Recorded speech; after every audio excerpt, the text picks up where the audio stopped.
All right, folks. Welcome to Ninoscorner.tv. I'm with Jerome Corsi, a fan favorite.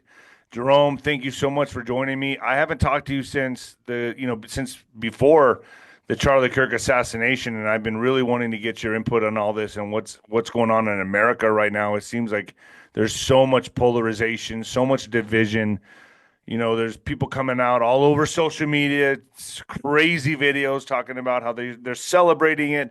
People are getting censored, people are getting fired, people are getting expelled, and now Trump is labeling or is about to label Antifa a terrorist organization, and he's getting ready to deploy troops into certain cities, Democratic hellholes.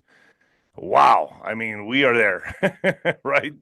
It's been an amazing week. I mean, first of all, it was a great shock when Charlie Kirk was assassinated, when he was killed, and I was certainly not prepared for it. And No. I knew Charlie Kirk and had greatly admired him. I mean, first of all, he's created a movement among youth. His Turning Point USA has just been a phenomenon, and I think I admired him most for his profession of faith, his willingness to confront and debate and argue with those who didn't agree with him. The strong positions he took on our freedoms and the United States of America. I mean, he was a hero, and I always felt he could be president. It just had to be aged a little bit more, but he was certainly on a track to be president of the United States. And I think by the time he got of age, and he could have run this time, but if he waited a little bit longer, he'd have been unstoppable. Yeah, He I was think I think maybe people were trying to stop him from that. I mean, if you really think about this turning point, right? I mean, just the symbology of that. I mean, this is a turning point for America. The assassination of Charlie Kirk. I mean, that is the turning point. Now we're seeing the clear divide. Bam, you're on this side, we're on this side, and it's never been clearer than ever before. The line has been drawn in the sand, right? and I think the violence of the left and the hatred of the left, I mean, silencing Charlie Kirk, it's gonna backfire on the left. I mean, they've now made Charlie Kirk into a martyr, Right. into a hero, and he'll never be older. He'll never be different. He'll never be. His message will now only get magnified, and I think Turning Point is going to grow phenomenally. I think the more people will be inspired to be the next Charlie Kirk or to pick up where he left off. I think we'll have a whole series of leaders who emerge from this. So Charlie's now entered into the Immortalized. realm. He's immortalized, and nothing can tarnish his record now. I mean, that's the amazing thing about what the left has done. They they killed Charlie Kirk at his highest point. I Uh, think his highest point probably would have been when he was 35 to 40. I think well, that's when yes, he would have peaked. but now it's kind of like John Kennedy when he was assassinated during the height of his presidency. He would have gone on to a second term. I think he would clearly have beaten Goldwater in 1964, and he had matured into the presidency. He was becoming a better president. And you know, Jack Kennedy would not be one of today's left. He was much more of a moderate. Well, Uh, you see now, I mean, the Democrats are so desperate. I mean, they're really reaching for straws. They got Mamdani he's gonna be it looks like he might be the New York mayor, and now AOC, AOC is even saying that she's gonna come out and run for president in 2028. Please do leave her out there. Please do. It'll be the worst thing they've ever done. well, Uh, I've done a lot of work on 𝗬𝗏𝗯𝗀, my 501(c)(3), and we're covering not only the voter integrity issue, the algorithms and the state databases, and Trump is about to issue an executive order on the voter integrity, which will require voter ID and limit the use of mail-in ballots. I believe that's coming quickly now.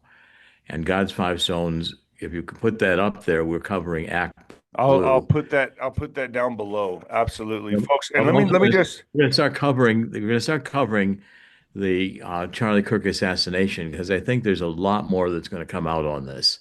I okay. think find out a lot more about the deep ties within the Democratic extreme left which have been, vocalized against God, against Christianity, against anyone who professes, our freedoms. Well, I want to talk to you about this because I believe Charlie Kirk has left open a vacuum now, and we got to be really careful who fills that vacuum. And before I get into that, folks, it's that time again.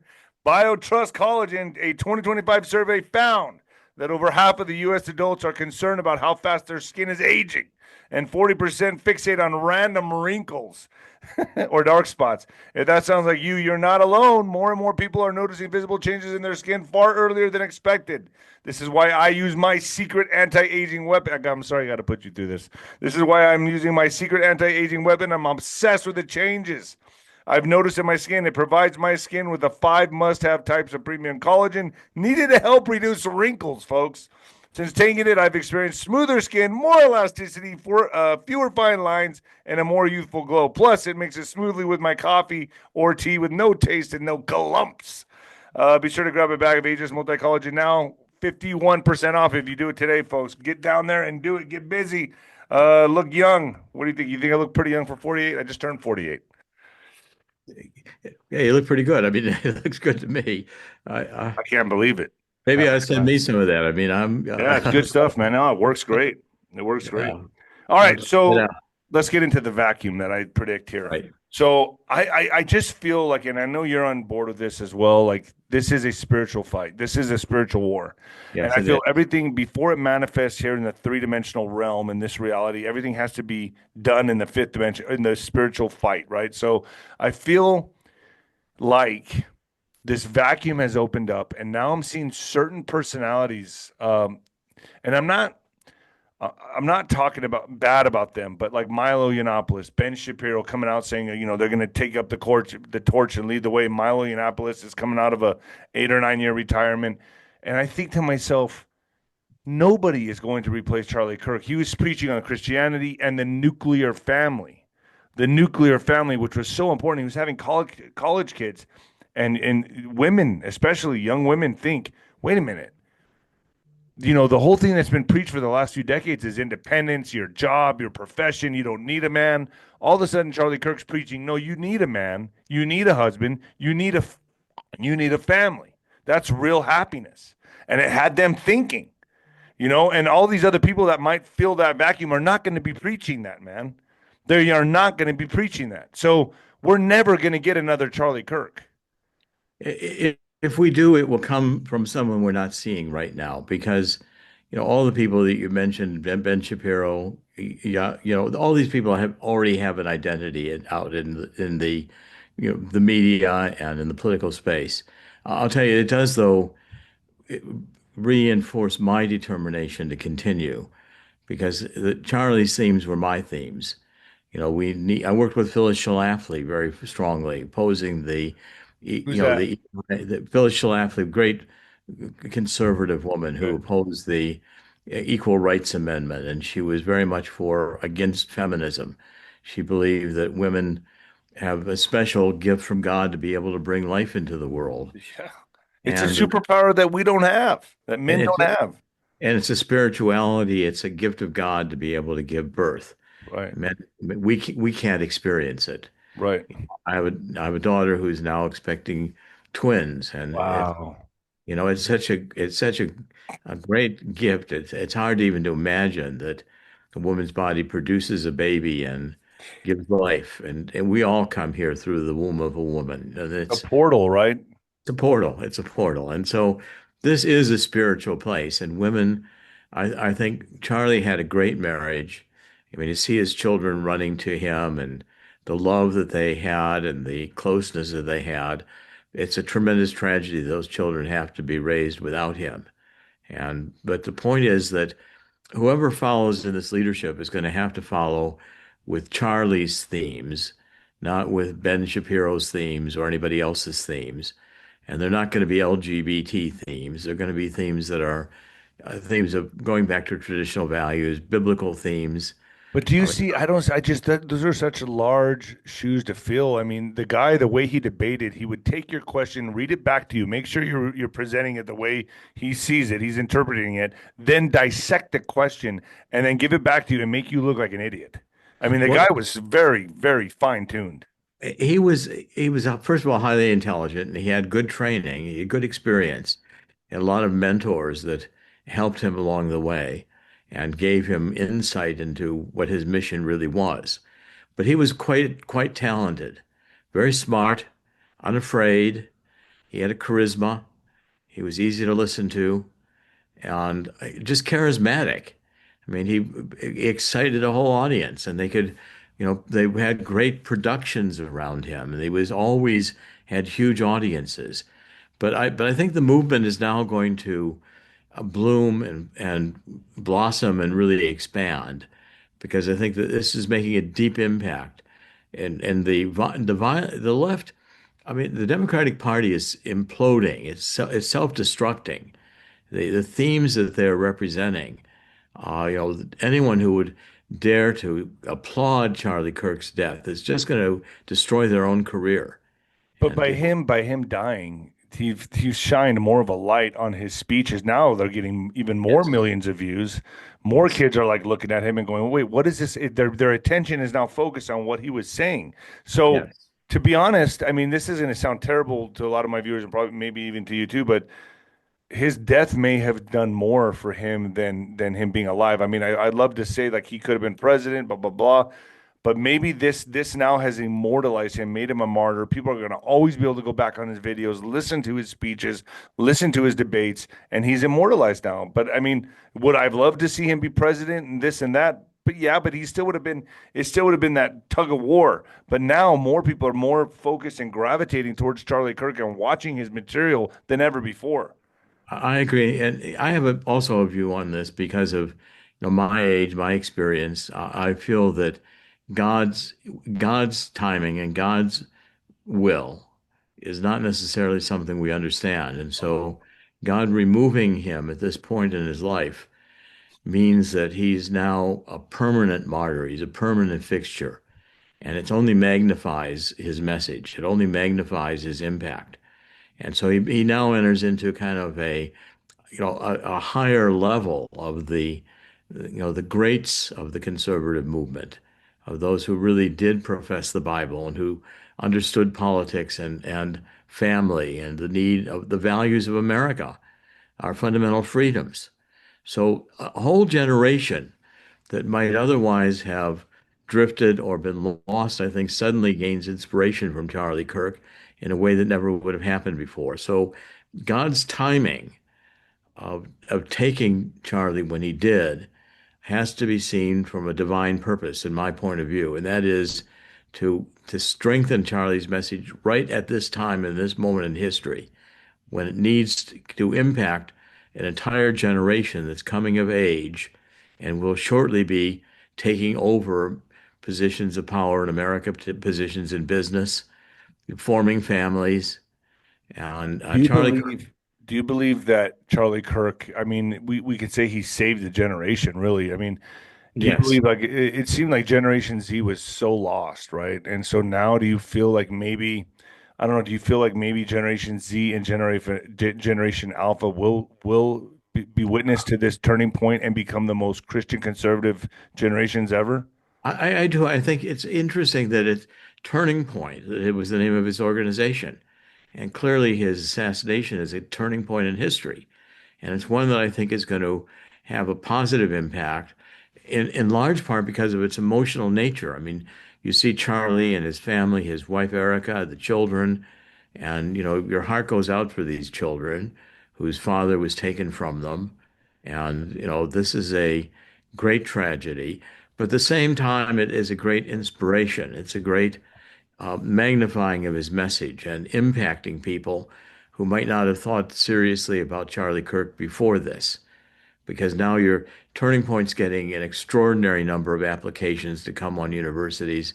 Thousands of universities are saying we want a Turning Point chapter here, and the I universities think are the really last time I checked was 18,000 or something like that. 18,000 or more even now. Right.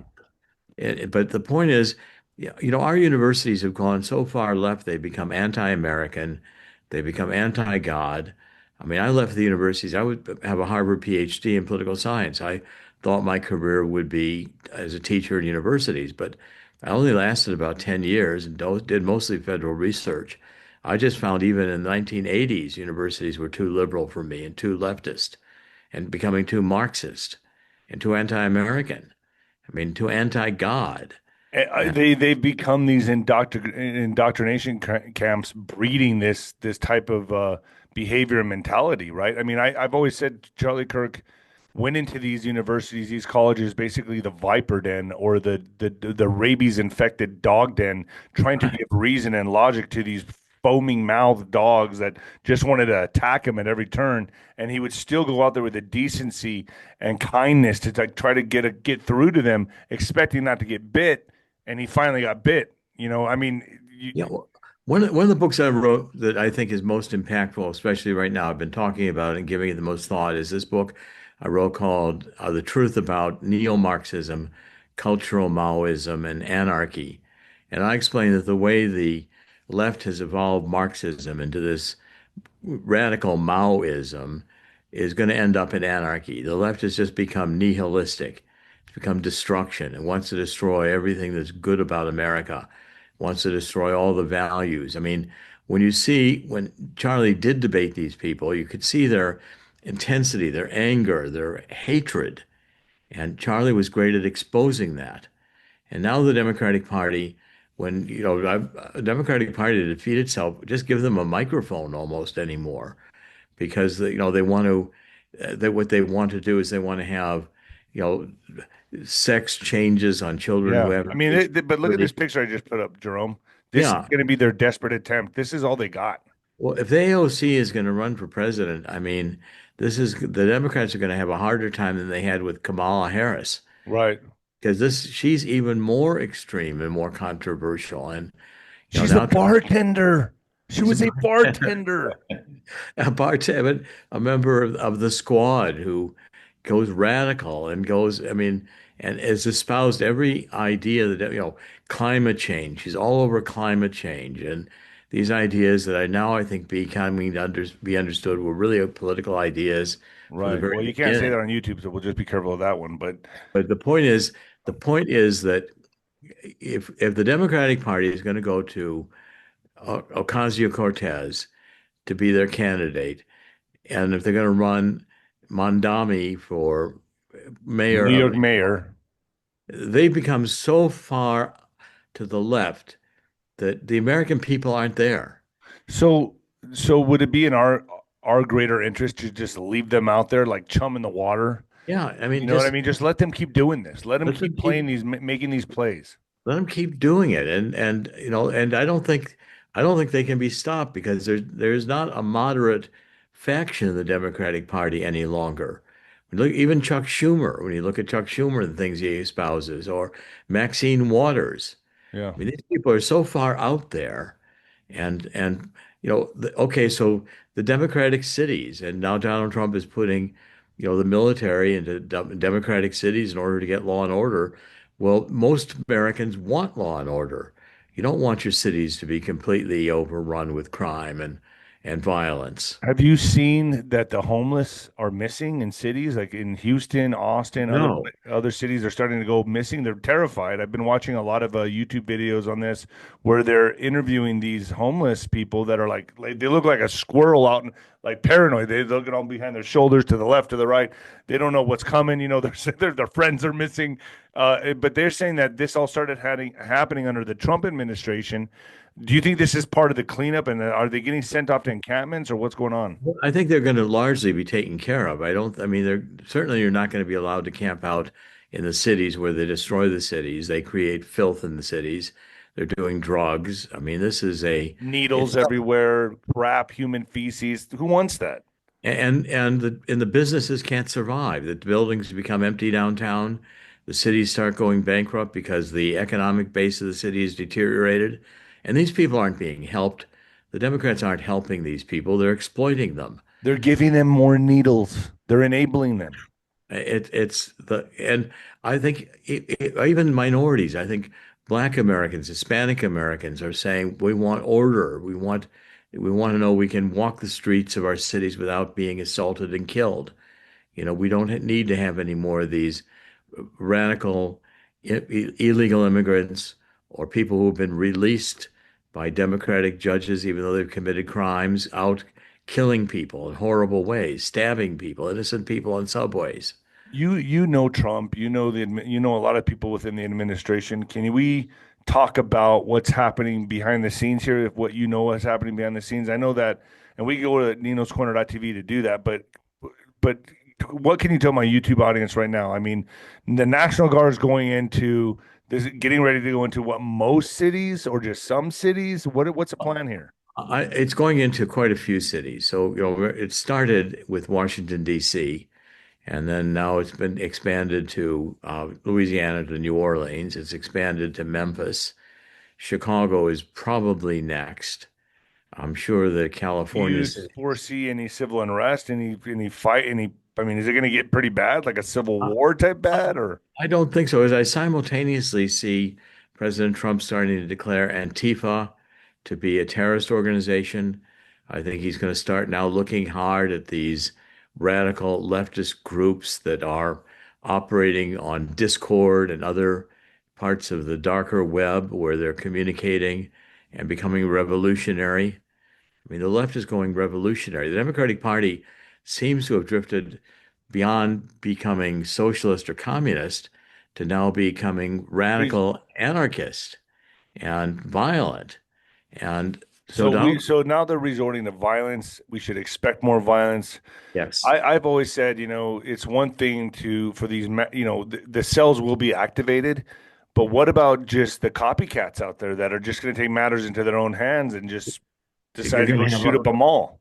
it's going to become a lot more of that, or shooting up schools and things of that nature. And so we're going to have a lot more security. But what I want to make sure I communicate is that for the political right, for the more conservatives, we have to not react to this. In other words, the temptation will be to get, some radical group to go out and shoot at a leftist congressman or someone on the left to retaliate. We can't do that. Right. We can't. We But have to. but We but have false flags will be inserted in times like Well, this. that's where we have to be very cautious of. But I think with Donald Trump moving to say, look, we're going to make sure our cities are secure.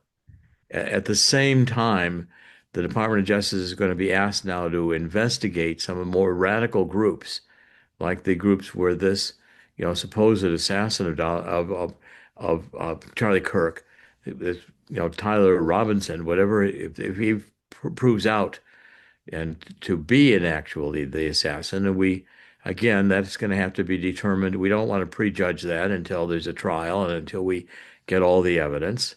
But the point is, there's I'm certainly not saying he's not involved. I know he's involved, but I think there's just not, more to the story. there's more to the story. But the point is, we have to react to this in a way that is mature, grieving, but not violently. We have to understand that the left has to be like Charlie Kirk did, debated. We have to do this rationally. We have to continue to think and not. But not them. They're resorting to violence. I Well, mean, if they continue this to is where they're at now. if they continue to do that, it's only going to be self-defeating for the left. Right. Because I don't think the American people are going to tolerate more assassinations, more danger, more violence in the streets, more Antifa. I think Donald Trump is going to be supported very strongly for saying, okay, if we have to put the troops in the cities, we're going to do it. But we're going to get control of the border. We're going to make America safe. We're going to get back to the middle class being able to live a life where the children are protected and where we can have economic activity. I mean, the solution to a lot of these problems, I think, is a peace through prosperity. We get prosperity again functioning in the country. And again, this is back to a Charlie Kirk theme. Families, dedication to traditional values, getting education to be back to fundamental skills. I mean, Donald Trump's also looking at redoing or eliminating the Department of Education and pushing a lot of the regulation of schools back to the states. I think the states are going to be much more involved. And the states can vary in how they do things, and people can decide which state they live in by which state is more attuned to their view of politics. But the point is, we can't have a civil war. We can't respond to violence with violence. We have to respond to violence with, law enforcement and more security. But at the same time, we don't want to give up all kinds of secure values. We don't have to Yeah, give I mean, one because a lot of people will say, well, that's the creation of a police state. exactly. And so there's a fine line here. The line is to get control of the cities and then to return it to civil authority. The line is to get, and I think fundamental to this is if we get legitimate voting, if we have voting integrity, where people who are voting who have a right to vote, and neither side is able to cheat. Nobody's able to do mail-in ballot schemes or other schemes to cheat. Get honest elections. I think people will elect government officials who will be aiming at fundamental security values and values that are fundamentally effective for the middle class. So can we go to ninoscorner.tv right now? I want to talk Sure. to you about the creation. I had a guest on, 𝗬𝗏𝗏 that was a general in the general sense, talking about the creation of superstates, everything that happened behind the scenes with Charlie Kirk. Obviously, he's pointing to that little country in the Middle East, intelligence agencies. I wanted to talk about October being a big month. He said they're calling it Rocktober because it's going to be a rocking month where a lot of international crisis is just going to pop, and a lot of the violence that's coming to America. Can we go to ninoscorner.tv to talk about more of this in depth? Absolutely. Let's do that. It's a good idea. And folks, go to God's Five Stones. Right. God's Five. G-O-D, no apostrophe for the S, and spell out five, F-I-V-E, and stones is plural. So gods5stones.com, which is our 501(c)(3). And I'm going to add here a section on Charlie Kirk so we can follow these continuing investigations. Okay, so let's go in depth on ninoscorner.tv. I appreciate you coming on, Jerome Corsi. If you want to support Jerome Corsi, it's gods5stones.com, and it'll be down there and below. So I'll put it in the link. All right, folks. See you at ninoscorner.tv.